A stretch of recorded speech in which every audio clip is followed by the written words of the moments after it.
পহেলা বৈশাখ সম্প্রতির অন্যতম প্রতীক মন্তব্য প্রধান উপদেষ্টার। দেশবাসীকে নতুন বছরের শুভেচ্ছা, উৎসবে অংশ নেওয়ার আহ্বান। আগামীকাল পহেলা বৈশাখ আমাদের এই সম্প্রীতির অন্যতম প্রতীক। প্রত্যেকে নিজ নিজ উপায়ে নিজেদের রীতি অনুযায়ী আগামীকালকে উদযাপন করব। আমরা সবাই সার্বজনীন এই উৎসবে অংশ নেব। বর্ষবরণের জন্য প্রস্তুত রমনা বটমূল। পহেলা বৈশাখকে ঘিরে নিরাপত্তা জোরদার। চারুকলায় আগুনদাতাকে দ্রুতই গ্রেফতারের আশা। সন্তোষজনক পর্যায়ে মামলাটা ডিটেকশনের ক্ষেত্রে চলে যাব। আমরা এই দুর্বৃত্তদের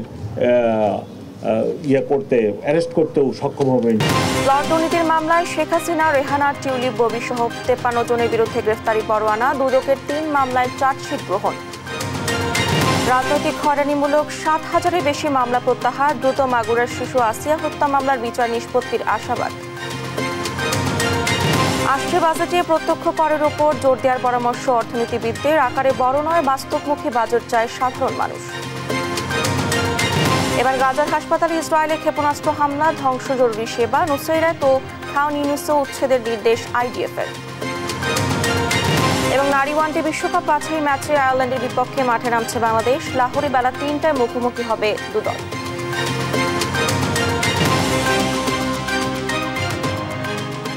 আমন্ত্রণ সংবাদ দুপুরে, দেখছেন শিরোনামগুলো, সঙ্গে আছে আমি ডানা ইসলাম। এবারে বিস্তারিত। পহেলা বৈশাখে সম্প্রীতির অন্যতম প্রতীক উল্লেখ করে সবাইকে সার্বজনীন এই উৎসবে অংশ নেওয়ার আহ্বান জানিয়েছেন প্রধান উপদেষ্টা ডক্টর মোহাম্মদ ইউনূস। দেশবাসীকে নতুন বছরের আগাম শুভেচ্ছা জানিয়ে সম্প্রীতি ও মানবিক মূল্যবোধের জয় হবে বলে প্রত্যাশা জানান তিনি। আর হিংসা, হানাহানি না করে পরমতের প্রতি শ্রদ্ধাশীল হওয়ার আহ্বান জানান সেনাবাহিনী প্রধান জেনারেল ওয়াকারুজ্জামান। বিস্তারিত সাইফুল রিপনের প্রতিবেদনে। রোববার রাজধানীর বাড্ডায় আন্তর্জাতিক বৌদ্ধ বিহারে সেনাবাহিনীর তত্ত্বাবধানে নির্মিতব্য সম্প্রীতি ভবনের ভিত্তিপ্রস্তর স্থাপন করেন প্রধান উপদেষ্টা ডক্টর মোহাম্মদ ইউনূস। জেনারেল ওয়াকারুজ্জামান পরে আলোচনায় অংশ নিয়ে সেনাবাহিনী প্রধান ওয়াকারুজ্জামান বলেন, হিংসা বিদ্বেষহীন দেশ গড়তে চায় সরকার, এজন্য প্রয়োজন পরমত সহিষ্ণুতা। আমরা শান্তির দেশ চাই, শৃঙ্খলার দেশ চাই। আমরা এখানে হানাহানি, বিদ্বেষ চাই না। সবার সমস্ত বিভিন্ন মত থাকতে পারে, কিন্তু আমরা একে অপরের প্রতি যেন শ্রদ্ধাবোধটা থাকে, সেদিকে আমাদের লক্ষ্য রাখা অত্যন্ত জরুরি। ধর্ম উপদেষ্টা ডক্টর আফম খালিদ হোসেন বলেন, দেশে সাম্প্রদায়িক সম্প্রীতি বজায় রাখতে আন্তরিকভাবে কাজ করে যাচ্ছে অন্তর্বর্তী সরকার। বাংলাদেশে আবহমান কাল ধরে একটা সাম্প্রদায়িক সম্প্রীতির আবহ তৈরি হয়ে আছে। স্পোরাডিক ইনসিডেন্টস হয়, আমরা এটা অস্বীকার করব না, কিন্তু আমাদের মধ্যে যে ভালোবাসা, সম্প্রীতি, সৌহার্দ্য বিরাজ করছে, এটা পৃথিবীর অনেক দেশের জন্য একটা মডেল হিসাবে থাকবে। প্রধান অতিথির বক্তব্যে প্রধান উপদেষ্টা বলেন, নবনির্মিত সম্প্রীতি ভবন দেশের সম্প্রীতি ও মানবতার ঐতিহ্যকে ধারণ করে আন্তর্জাতিক ক্ষেত্রেও গৌরবময় ভূমিকা রাখবে। আন্তর্জাতিক বৌদ্ধবিহারের সম্প্রীতি ভবন বাংলাদেশের সম্প্রীতি ও মানবতার ঐতিহ্যকে ধারণ করে জাতীয় আন্তর্জাতিকভাবে গৌরবময় ভূমিকা রাখবে, এই আমার প্রত্যাশা।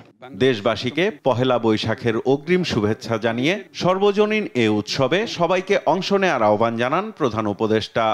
এদেশের হিন্দু, মুসলমান, বৌদ্ধ, খ্রিস্টান, পাহাড় ও সমতলের বিভিন্ন সম্প্রদায় ও জনগোষ্ঠী সব মিলিয়ে এদেশের মানুষের বিচিত্র ভাষা, সংস্কৃতি, ঐতিহ্য।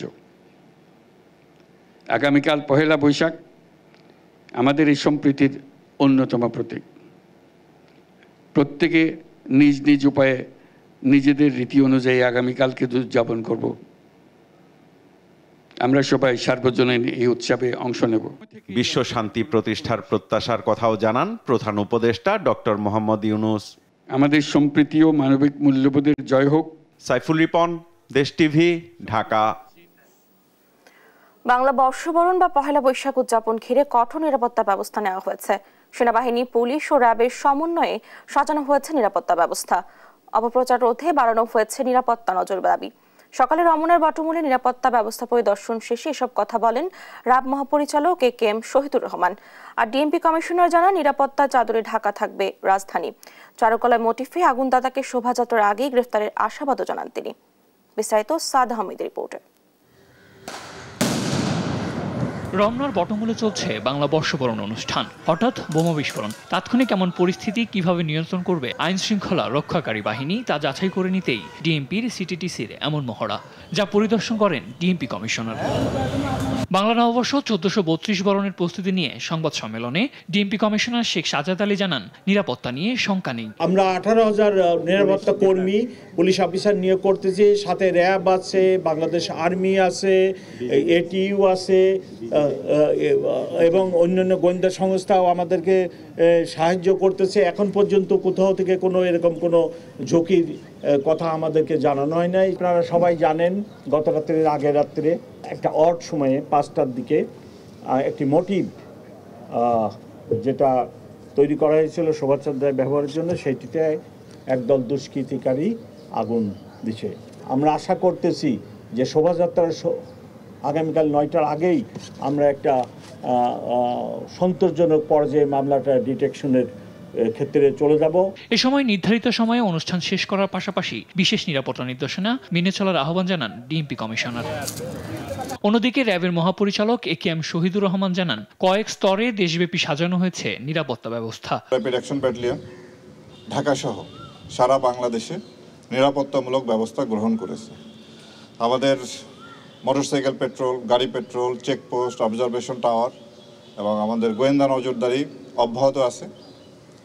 আমরা অন্যান্য আইনশৃঙ্খলা রক্ষাকারী বাহিনীর সাথে সমন্বয় রেখে এই অনুষ্ঠানে যাতে সুষ্ঠুভাবে সুন্দরভাবে করা যায় তার সব রকম ব্যবস্থা আমরা গ্রহণ করেছি। রমনা বটমূলে সিসি ক্যামেরা বসানো কাজ শেষ, ওয়াচ টাওয়ারে চলছে সার্বক্ষণিক পর্যবেক্ষণ। ভোরের আলো ফুটতে ফুটতে ভৈরবীতে রাগালাপ দিয়ে রমনার বটমূলে ছায়ানটের 1.5 শতাধিক শিল্পী বরণ করবে নতুন বছরকে। সাদ আহমেদ, দেশ টিভি, ঢাকা। চৈত্র সংক্রান্তি শিক্ষা দেয় কিভাবে ফসল ফলাতে হয়, এমন মন্তব্য করেছেন মৎস্য প্রাণী সম্পদ উপদেষ্টা ফরিদ আক্তার। রাজধানী শিল্পকলা একাডেমিতে চৈত্র সংক্রান্তি উৎসব উদ্বোধন অনুষ্ঠানে এ কথা বলেন তিনি। আর কবি ও রাষ্ট্রচিন্তক ফরহাদ মজহার বলেন, চৈত্র সংক্রান্তি হলো অতীতকে উদযাপনের দিন। মোহাম্মদ আলাউদ্দিনের রিপোর্ট, জানাচ্ছেন ইউসুফ ভুইয়া। বাংলা নববর্ষ 1432কে বরণ করতে এবং চৈত্র মাসের শেষ দিন বা চৈত্র সংক্রান্তি উদযাপনে রোববার শিল্পকলা একাডেমিতে শুরু হয়েছে 2 দিনের বাংলার উৎসব 1432 চৈত্র সংক্রান্তি ও বৈশাখ উদযাপন। উৎসব উদ্বোধন করেন মৎস্য ও প্রাণী সম্পদ উপদেষ্টা ফরিদা আক্তার। বলেন, ফসল ফলানোর শিক্ষা পাওয়া যায় চৈত্র সংক্রান্তি থেকে। আমাদের দেশটা যে কত সমৃদ্ধ দেশ, এটা বুঝতে হলে চৈত্র সংক্রান্তিতে আমাদের যা আমরা পাই, যেগুলো আমরা একেবারে প্রকৃতির দান হিসেবে পাই, সে প্রাণ প্রকৃতি রক্ষা করার কাজ যেন আমরা করতে পারি, চৈত্র সংক্রান্তি আমাদেরকে সেই শিক্ষা দেয়। আর অতীতকে স্মরণ করাই বাংলার সংস্কৃতি জানিয়ে কবি ফরহাদ মজহার বলেন, সংক্রান্তি হলো অতীত উদযাপনের দিন। বৈশাখ শুরু হবে, নতুন নক্ষত্রের পরিমণ্ডল আমরা প্রবেশ করছি, তাহলে এক গ্রহ থেকে আরেক গ্রহের সঙ্গে সম্পর্ক রচনার সংস্কৃতি হলো বাংলার সংস্কৃতি। উৎসবে লোকসঙ্গীত পরিবেশন করেন শিল্পীরা। পরে সাধু সন্ন্যাসী সহ অতিথিরা শিল্পকলা একাডেমির প্রাঙ্গণে উৎসবের বিভিন্ন স্টল ঘুরে দেখেন। ইউসুফ ভুইয়া, দেশ টিভি, ঢাকা। রাজধানী পূর্বাঞ্চল নিউটন প্রকল্পে প্লট বরাদ্দে দুর্নীতির 3 মামলায় সাবেক প্রধানমন্ত্রী শেখ হাসিনা, তার বোন শেখ রেহানা ও 2 মেয়ে টিউলিপ সিদ্দিক ও আজমিনা সিদ্দিকের বিরুদ্ধে গ্রেফতারি পরোয়ানা জারি করেছে আদালত। রোববার ঢাকার মেট্রোপলিটন সিনিয়র স্পেশাল জজ জাকির হোসেন গালিবের আদালত দুর্নীতি দমন কমিশনের দেয়া চার্জশিট আমলে নিয়ে আসামিরা পলাতক থাকায় পরোয়ানা জারি করেন। এর আগে গেল বৃহস্পতিবার সাবেক প্রধানমন্ত্রী শেখ হাসিনা, তার মেয়ে সাইমা ওয়াজেদ পুতুল সহ 18 জনের বিরুদ্ধে গ্রেফতারি পরোয়ানা জারি করেন আদালত। আদালতে দুদকের প্রসিকিউশন বিভাগের সহকারী পরিচালক আমিনুল ইসলাম এই তথ্য জানান।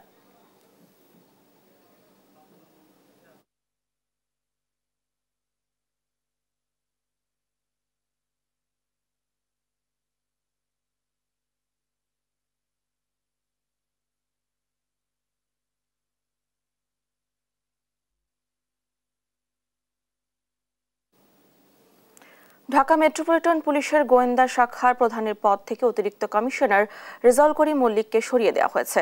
ডিএমপি কমিশনারের দপ্তর থেকে গতকাল শনিবার জারি করা এক আদেশে তাকে ডিএমপি সদর দপ্তরে সংযুক্ত করা হয়েছে। ডিএমপি কমিশনার শেখ মোহাম্মদ সাজ্জাদ আলী স্বাক্ষরিত আদেশে বলা হয়েছে, পরবর্তী নির্দেশ না দেওয়া পর্যন্ত প্রশাসনিক প্রয়োজনে অতিরিক্ত কমিশনার রেজাউল করিম মল্লিককে ডিএমপি সদর দপ্তরে সংযুক্ত করা হয়েছে। এই আদেশ অবিলম্বে কার্যকর হবে বলেও উল্লেখ করা হয়। সম্প্রতি মডেল মেঘনা আলমকে আটক করে বিশেষ ক্ষমতা আইনে তাকে কারাগারে পাঠায় ডিবি। এই ঘটনার পর রোববার আইন উপদেষ্টা আসিফ নজরুল এক সংবাদ সম্মেলনে বলেন, মেঘনা আলমকে যথাযথ আইনি প্রক্রিয়া অনুসরণ করে গ্রেফতার করা হয়নি। এরই মধ্যে ডিবি প্রধানকে বদলির আদেশ এলো।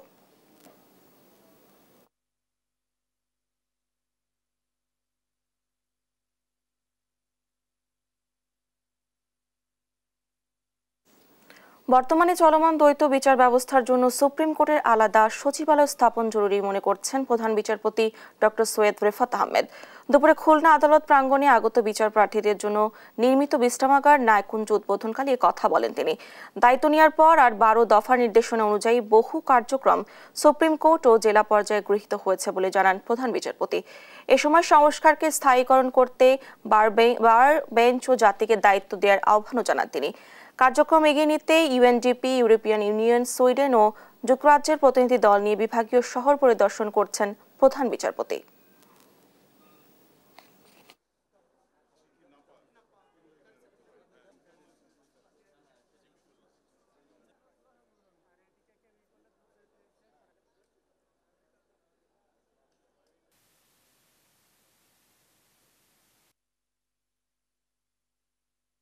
সচিবালয় নিয়ে অনেক কাজ এগিয়ে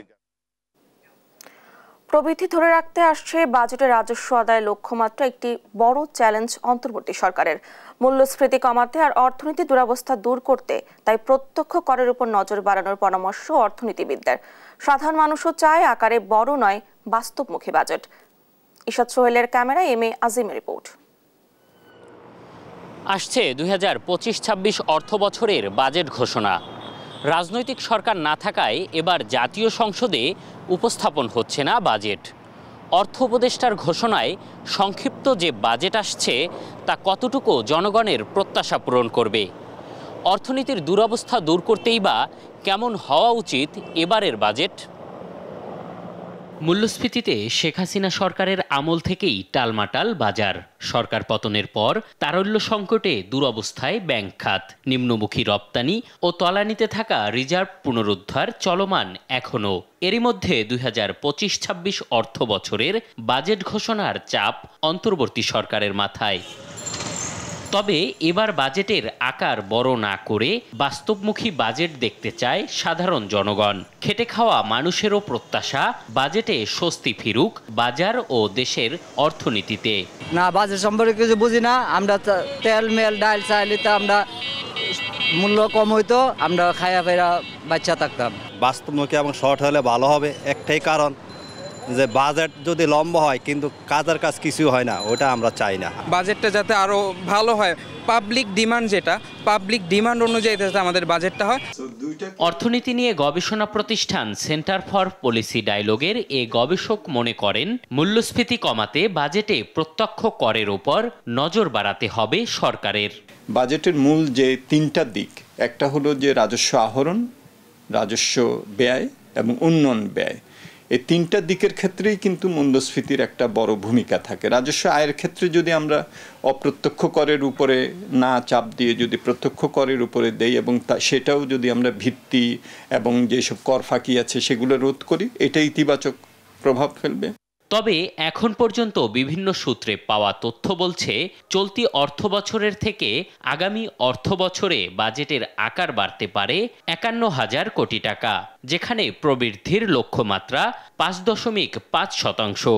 বার্ষিক উন্নয়ন কর্মসূচি এডিপিতে বরাদ্দ বাড়তে পারে 5,000 কোটি টাকা, বেতন ভাতায় 8,000 কোটি টাকা আর সুদ পরিশোধ বাড়তে পারে 7,000 কোটি টাকা। মূল্যস্ফীতি 7% মধ্যে রাখার চেষ্টা করা হবে। বাড়তে থাকছে বাজেটের আকার, তবে লক্ষ্যমাত্রা অনুযায়ী রাজস্ব আদায় সম্ভব হয় না। তাই ঋণের বোঝা কমাতে ব্যয় সাশ্রয়ী হওয়ার পরামর্শও তার। রাজস্ব আদায় আমরা এতই বেশি করে ফেলবো যে ঘাটতি আমরা কমাতে পারবো, সেটাও আমার মনে হয় না। সুতরাং এইবারে যেটা আমাদের চেষ্টা করতে হবে সেটা হলো যে কিভাবে আমরা এই অর্থ যেটা আহরণ করা, সেই আহরণটাকে যদি আমরা আরেকটু বাড়াতে পারি এটা প্রকৃতপক্ষে, এবং দ্বিতীয় হলো যে ব্যয়টা করা এটা যদি আমরা সাশ্রয়ীভাবে করতে পারি। 2025-26 অর্থ বছরের বাজেট সংক্ষিপ্ত আকারে 50 থেকে 60 পৃষ্ঠার হতে পারে, যার কর ব্যবস্থাপনা ব্যবসা বান্ধব করা হবে বলেও অন্তর্বর্তী সরকারের পক্ষ থেকে জানানো হয়েছে। এম এ আজিম, দেশ টিভি, ঢাকা। সংবিধান, নির্বাচন কমিশন, দুর্নীতি দমন কমিশন সহ 5 কমিশনের দেয়া 156 প্রস্তাবের মধ্যে 56টিতে একমত, 24টিতে আংশিক একমত ও 78টিতে দ্বিমত করে জাতীয় ঐক্যমত্য কমিশনের সুপারিশ জমা দিয়েছে গণফোরাম। রোববার জাতীয় সংসদের এলডি হলে ঐক্যমত্য কমিশনে এ প্রস্তাবনা জমা দেয় দলটি। সাধারণ সম্পাদক মিজানুর রহমান জানান, সংবিধান পুনর্লিখন এবং মূলনীতি পরিবর্তনের বিপক্ষে গণফোরাম।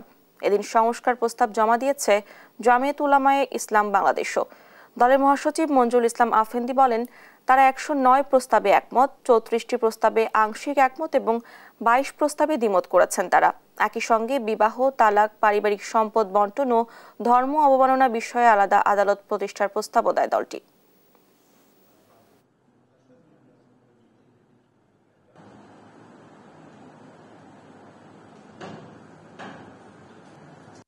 পাঁচটি কমিশনের সর্বমোট প্রস্তাব ছিল 166টি।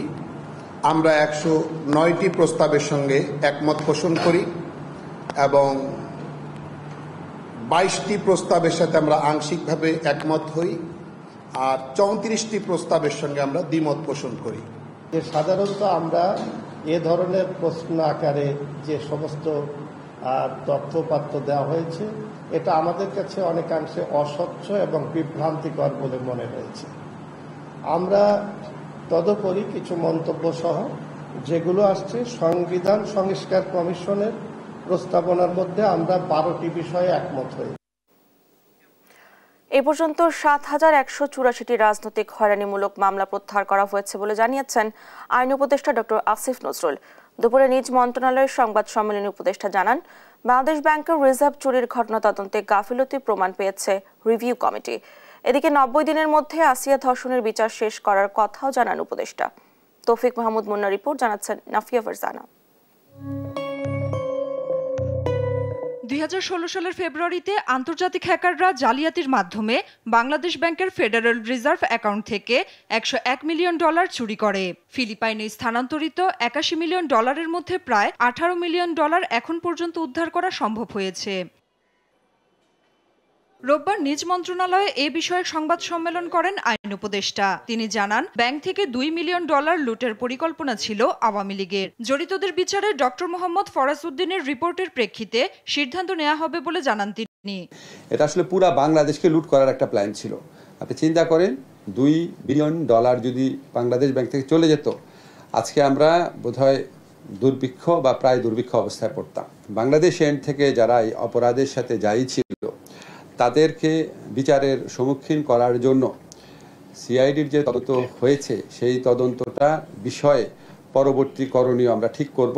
আইন উপদেষ্টা আরো জানান, এ পর্যন্ত 7,184টি রাজনৈতিক হয়রানিমূলক মামলা প্রত্যাহার করা হয়েছে। এছাড়া আসিয়া ধর্ষণ ও হত্যা মামলার চার্জশিট প্রস্তুত হয়েছে। বিচার দ্রুতই শেষ হবে। আসিয়ার যে শিশু ধর্ষণ ঘটনা ঘটেছিল, এটা পুলিশে ইতিমধ্যে চার্জশিট প্রস্তুত করেছে। তবে আমরা যেহেতু ফরেনসিক রিপোর্ট পেয়েছি, ডিএনএ রিপোর্ট পেয়েছি, ডিএনএতে যেহেতু আলামত মিলেছে, আমার ধারণা এই বিচার কার্য এর চেয়েও আরো অনেক দ্রুত করতে শেষ হবে। মডেল মেঘনা আলমকে যে প্রক্রিয়ায় গ্রেফতার করা হয়েছে তা ঠিক হয় নাই বলে মন্তব্য করেন আইন উপদেষ্টা। নাফিয়া ফারজানা, দেশ টিভি, ঢাকা। দেশজুড়ে চলছে বর্ষবরণের প্রস্তুতি। তুলির আছড়ে রঙিন হয়ে উঠেছে চট্টগ্রাম ও জাহাঙ্গীরনগর বিশ্ববিদ্যালয়ের চারুকলা বিভাগের প্রাঙ্গণ। বগুড়ার সরকারি আজিজুল হক কলেজে সাংস্কৃতিক পরিবেশনা নিয়ে ব্যস্ত সময় পার করছে শিক্ষার্থীরা। এছাড়াও ময়মনসিংহ, ব্রাহ্মণবাড়িয়ার পাশাপাশি উৎসবের রং লেগেছে পাহাড়েও। সহকর্মীদের পাঠানো তথ্য ছবিতে নুসরাত শোভা রিপোর্ট। দুয়ারে কড়া নাড়ছে বৈশাখ। দেশ জুড়ে চলছে শেষ সময়ের প্রস্তুতি। নানা ধরনের মুখোশ তৈরি করছেন চট্টগ্রাম বিশ্ববিদ্যালয়ের শিক্ষার্থীরা। বগুড়ায় বড় পরিসরে আয়োজন করা হয়েছে বৈশাখী মেলার। শহরের পৌর এডওয়ার্ড পার্কে চলছে স্টল স্থাপনের কার্যক্রম। এছাড়াও প্রতি বছরের ন্যায় সরকারি আজিজুল হক কলেজে থাকছে অনবদ্য সাংস্কৃতিক পরিবেশনা। ময়মনসিংহ নগরীর মাসকান্দায় শিল্পাচার্য জয়নুল আবেদিন চারুকলা ইনস্টিটিউটে চলছে পেঁচা, মাস্ক, বাঘ, ফেস্টুন এবং প্ল্যাকার্ড তৈরি। ব্রাহ্মণবাড়িয়ায় নতুন বছরকে বরণ করে নিতে নানা কর্মসূচি গ্রহণ করেছে জেলা প্রশাসন ও সাহিত্য একাডেমি সহ বিভিন্ন সংগঠন। জেলার ফারুকি পার্ক চত্বরে রয়েছে লাঠি খেলা, সাপ খেলা, পুতুল নাচ ও মোরগ লড়াই সহ দিনব্যাপী মেলার আয়োজন। পাহাড়েও বইছে নববর্ষের আমেজ। বান্দরবানে সাংগ্রাই উদযাপনের মধ্য দিয়ে নতুন বছরকে স্বাগত জানালো মারমা সম্প্রদায়। আয়োজন চলবে 7 দিন ব্যাপী। প্রথম দিনে ঐতিহ্যবাহী রাজার মাঠ থেকে শোভাযাত্রা নিয়ে শহরের বিভিন্ন সড়ক প্রদক্ষিণ করে 11টি ক্ষুদ্র নৃগোষ্ঠীর নারী পুরুষরা। পুরনো বছরের গ্লানি মুছে গিয়ে নতুন বছর বয়ে আনবে সুখ, শান্তি ও সমৃদ্ধি, এমনটাই প্রত্যাশা সবার। নুসরাত শোভা, নিউজ ডেস্ক, দেশ টিভি। বিগত সরকারের সময়ে সাংস্কৃতিক আগ্রাসনের ফলে দেশীয় সংস্কৃতি বিলুপ্তির পথে চলে গিয়েছিল বলে মন্তব্য করেছেন বেসরকারি স্যাটেলাইট চ্যানেল 21 টিভির চেয়ারম্যান ও সিইও আব্দুস সালাম। রোববার চ্যানেলটির 25 বছর পূর্তি ও রজত জয়ন্তী উপলক্ষে সংবাদ সম্মেলনে কথা বলেন তিনি। বলেন, বিগত 9 বছরে 21 টিভিতে লুটপাট করেছে ফ্যাসিস্টের দোসররা। সরকারি গোয়েন্দা সংস্থার সহায়তায় 21 টিভিকে দখল করেছিল এস আলম গ্রুপ। এ সময় সাংস্কৃতিক আগ্রাসনে বিলুপ্ত প্রায় দেশীয় সংস্কৃতি পুনরুদ্ধারে 21 টিভি কাজ করবে বলেও জানান আব্দুস সালাম। অনুষ্ঠানে চ্যানেলটির কর্মকর্তা সহ অন্যরা উপস্থিত ছিলেন।